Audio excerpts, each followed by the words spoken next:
Hello guys! Ngayon magluluto na naman tayo ng para sa salo-salo namin bukas. May konti kasing ganap bukas guys. Biko yung lulutuin ko ngayon. Ayan, tara umpisahan na natin magluto. I-share ko sa inyo guys kung paano magluto ng biko. Ito 1 kilo yung malagkit natin na gagamitin.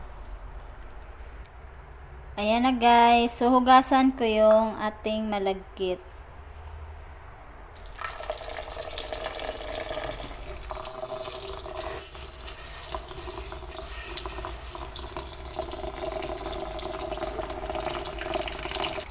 Ayan, hugasan din natin ulit. 2 beses ko siya hugasan. Ayan, lagyan na natin siya ng sabaw. Kung ilan yung bigas, yun din yung tubig.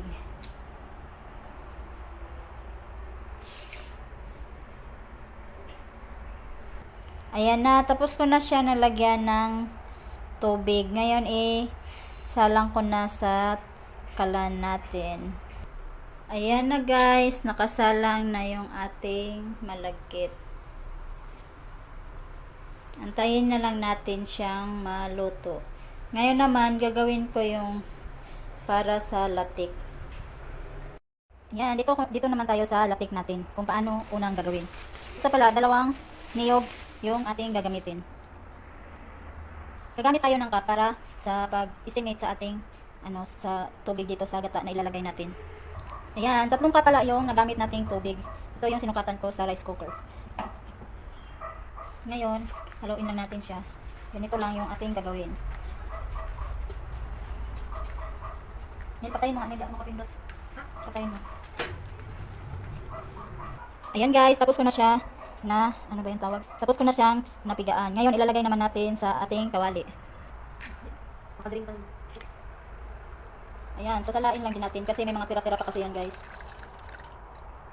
Ayan guys, isalang ko naman sa kalan na yung ating latik. Ayan, naka-on na yung ating kalan. Guys, yung ating malagkit. Oh, perfect yung pagka-saing niya guys. Dapat ganyan, hindi siya matubig din. Yung hindi siya, yung parang hindi siya matubig.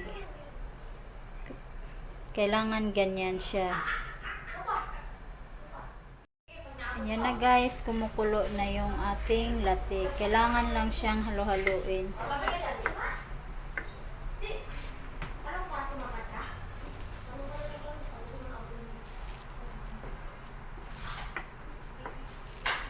Ngayon maglagay tayo ng anis. Para naman mabango yung ating latik at saka biko. Ayan, halo-haloin lang din natin.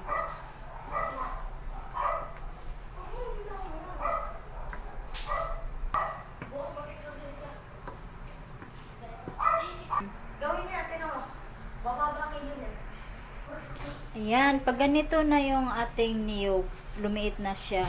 Tsaka ganan na yung hitsura niya. Malapit na yan siya guys. Malapit na natin ding ilagay yung ating asukal.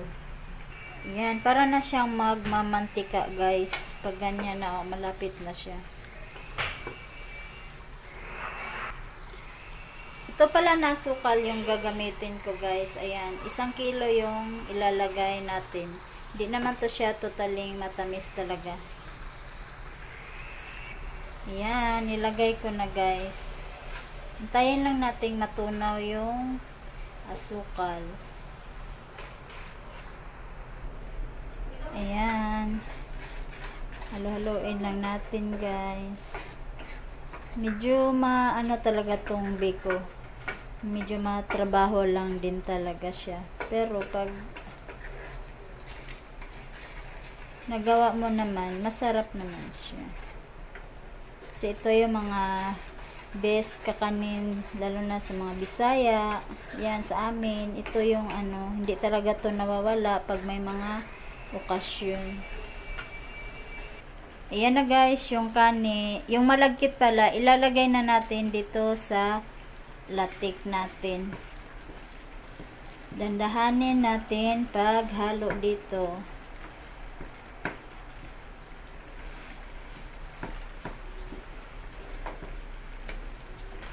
Ayan na yung ating biko. Hinahalo pa namin. Ang kuya naman Neil ang maghahalo.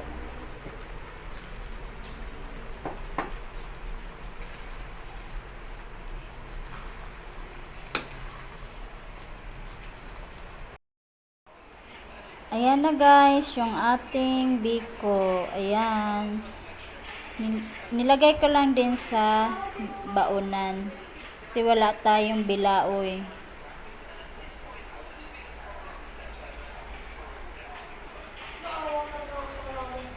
Ayan. Sana may natutunan po kayo sa aking video. Bye!